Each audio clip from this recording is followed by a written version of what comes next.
Pharrcast episode 34.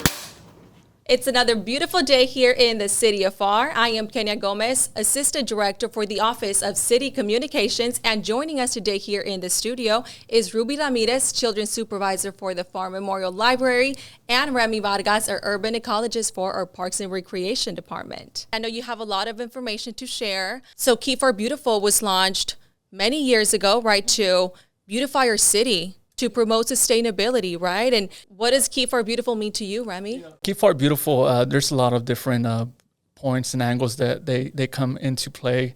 And pretty much essentially is beautifying Pharr, making it a better place for the community, greener, more sustainable for everybody here in the city of Pharr. Perfect. Tell us a little bit about what you do for our Parks and Recreation and for our community. So as the urban ecologist under Parks and Rec, I wear a lot of hats, but, the urban ecologist here, long story short, I mitigate the effects of urban expansion through the creation of green spaces, pretty much plantings, as well as different programs that we take on as a city, such as the Mayor's Monarch Pledge, Tree City USA, just to name a few. Why is that important for the city of Pharr, just having more trees and having someone oversee that aspect? Addition of trees to the city of Pharr is great. It's beneficial in many ways, both health-wise and, environmental. It helps with the heat island effect, as well as, flooding and erosion, and as well as, having a healthier, sense of the outdoors nature. Ruby, so one of the events coming up is the Seed Library. That's a new initiative. I know we have a launch date, right? Next month in April. Tell our community what that's all about. I've known about seed libraries because I work at a library, right? They're very popular upstate, Austin, San Antonio, Dallas, Houston. They have them at their libraries. So when Remy came up to the library and he was like, hey, we want to launch this, I was really excited to help him out with it. Basically what seed libraries are is people are able to go to our library and check out seeds. We're going to have not only vegetable seeds, but local plant seeds. They'll get to take them home, plant them themselves, and then once those seeds grow and blossom, turn into whatever they may be, whether it's, tomatoes or any other thing, right? Basically, once they have their own seeds, they're able to come back to our library and check them back in. Perfect. So tell us about the launch. What can we expect the day of the event? This is taking place April 17th at 5:30 p.m. at the library, correct? Our main branch, which is the Pharr Memorial Library, we should be having it in the Rotunda area. If you're familiar with our library, it's going to be on the first floor, the central, right across from our circulation desk, and we're going to be doing an unveiling of the area. So that area is going to be, unveiled that day. We wanted to make it a little special. So starting April 17th, they can start checking out these seeds, just like we check out books. Yes. But the return process a little bit different. Yes, it's going to be a little bit different. Definitely not 2 weeks. But yes, they'll be able to do that. And it's not going to be a traditional check-in, check-out. So a check-in would be at circulation. You scan a barcode. Here you'll just be going by, noting down your information, what you're taking. And then once you bring it back, you'll be able to check that back. Great. So were these donations, how did we acquire these seeds? How did we work with our Parks and Recreation Department and I'm sure with many other organizations, right, to bring this to life? So we do have a Keep Pharr Beautiful, account, and Parks Basic. You all take care of that most of the time. So we did our research. We wanted to give it kind of a different twist to a traditional seed library. So we went and got we'll unveil that day. And we're very proud to say that we are the second library in the RGV with this program. Yeah, Alamo already has their seed library, which is great. Hopi and San Juan can get theirs too. So we have the Tri-Cities, having their own seed libraries. So we can just expand that, right? I know we have a second location for our library. Yes, we do have a second location. We have our Development and Research Center. That's our South Pharr library. or we have a library in South Pharr in the Development and Research Center. We don't have a seed library over on that side, but maybe that's something we could potentially do in the future. That would be great. And I know we're also going to be having a presentation that day, the day of the launch date, April 17th.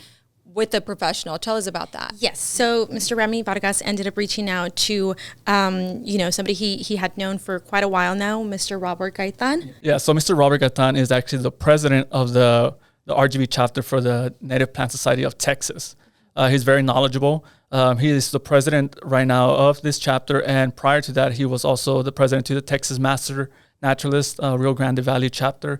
So he's very knowledgeable in the native flora and fauna of the area. So it was a great thing to have him here for this event and kind of do a presentation on the pretty much importance and the benefits of native plants. With that being said, in addition to this event, we're also having a seed swap. So if anybody wants to, kind of bring in any seeds, it could be either native seeds or vegetables, and kind of interchange them with the community members, to have kind of a diversity of different types of vegetables or native seeds in their gardens. They're more than welcome to as well. So if you're like me, you probably have no idea what to do with these seeds, right? But this professional will tell us exactly how to grow these fruits, vegetables, flowers. Yes. Awesome. Okay, and that's not it. We have another event taking place next month in April, and that is Paint the Park, Remy. Yes, I know so you're overseeing that. This is a third annual Paint the Park. And, we follow a theme every year. It's an Earth Day theme, and this year is going to be Our Power, Our Planet. And pretty much it advocates for renewable resources and pretty much tripling those renewable resources by 2030 as a goal. And for us, we have community members to pretty much show their artistic expression in our parking lot at the Vanguard Nature Center. And, they have about 3 weeks to kind of finish this parking spot.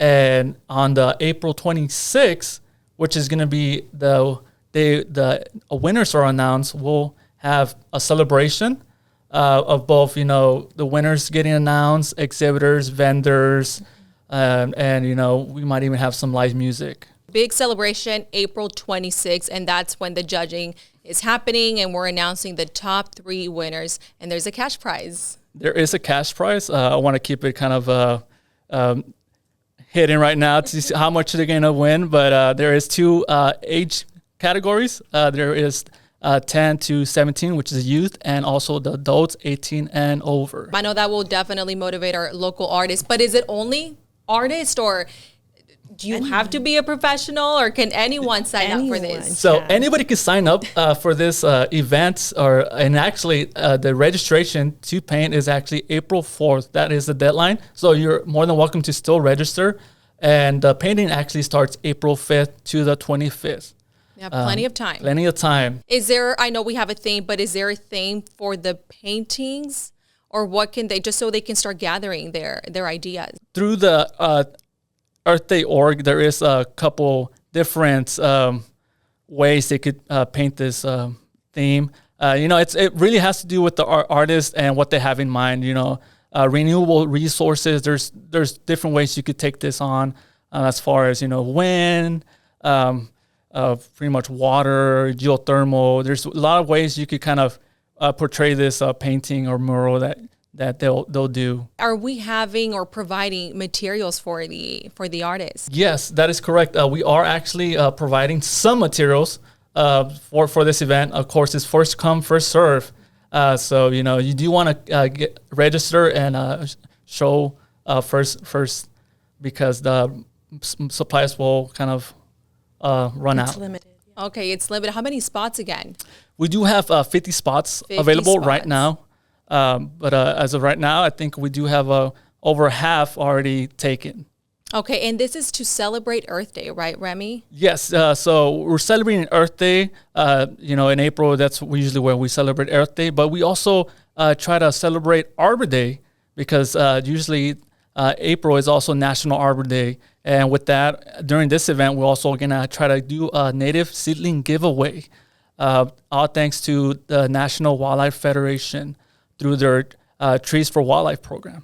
Okay, so registration opens April 5th, runs through the 25th, and then the 26th of April is the big celebration where the winners will be announced. We'll have plenty of Are you accepting vendor registrations for that? We are actually accepting vendors and exhibitors. You know, it's going to be free for exhibitors and vendors. They just have to kind of fill out the form, and if they're more than welcome, I'll kind of share that link with them later on. Something that's also important to mention, and we'll have you back for another podcast later, but Pharr is a Tree City USA, correct? That is correct. Yes, we just got awarded our 8th year in a row, Tree City USA. And with that being said, yes, we are very, very anxious to know what we're going to do in the future as far as planting more canopy in the area. That just shows everything that the city of Pharr is doing through the Keep Pharr Beautiful to not only beautify our city, but, make it more sustainable, more green. Is there anything else you would like to tell our community about your events? Ruby, about Seed Library, anything they need to bring that day? Yeah, if they want to participate in the seed swap, bring in your seed so you can come in. I know, being that I'm the children's supervisor, we have activities every single day out of the week. And then that particular week, we're also going to, or that particular month, we're going to be doing a lot of children's programs that are nature driven, how to take care of our earth and a bunch of other little things. I know that same day that we're doing the unveiling of our seed library, we're going to be creating little seed bombs, which if they check out, seeds, they're able to, create those little seed bombs with. Okay, great. And this is for the entire family, yes, all ages. Remy, anything you want to add? That April 26th, Paint the Park Earth Day Arbor Day celebration is for the whole family.